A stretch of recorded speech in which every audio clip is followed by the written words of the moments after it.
ఆలూరులో TDP మాజీ incharge వర్యులు వీరభద్ర గౌడ నివాసంలో పార్టీ నాయకులు, కార్యకర్తలు, అభిమానులు నటసింహం నందమూరి తారక రాముడి 27వ వర్ధంతి సందర్భంగా ఎన్టీఆర్ చిత్రపటానికి పూలమాలలు వేసి ఘనంగా నివాళులర్పించడం జరిగింది. సందర్భంగా వీరభద్ర గౌడ్ మాట్లాడుతూ 1982లో తెలుగుదేశం పార్టీని స్థాపించి 9 నెలలు అనతి కాలంలోనే పార్టీని అధికారంలోకి తెచ్చిన ఘనత నందమూరి తారక రామారావుకి దక్కుతుందని, ఆయన చలవే బడుగు బలహీన వర్గాలకు కూడు గుడ్డ గూడు అనే నినాదంతో రాజకీయాల్లో పెను మార్పు తెచ్చిన మహానేత మన తారక రాముడు అని తెలిపారు.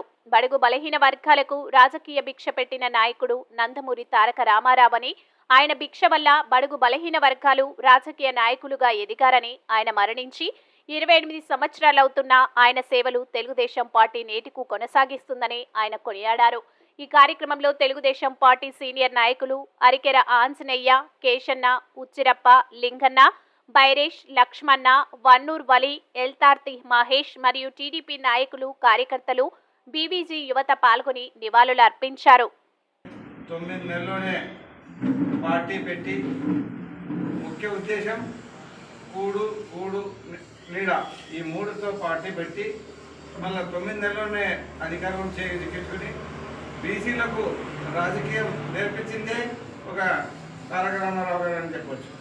మళ్ళీ ఈరోజు చట్టసభలో కానీ పార్లమెంట్లో కానీ బీసీలు ఉంటున్నామంటే ఆయన పెట్టిన భిక్షని కూడా మీకు అందరి తెలియజేసుకుంటాను.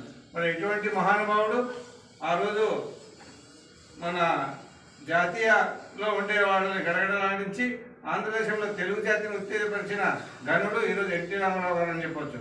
మరి ఇలాంటి నాయకుడు మరణించలేదు, మన మధ్యలో ఉన్నాడని మేము అందరికీ తెలియజేసుకుంటూ ఈరోజు ఈ వర్ధంతి జరుపుకుంటున్నాం. జోహార్.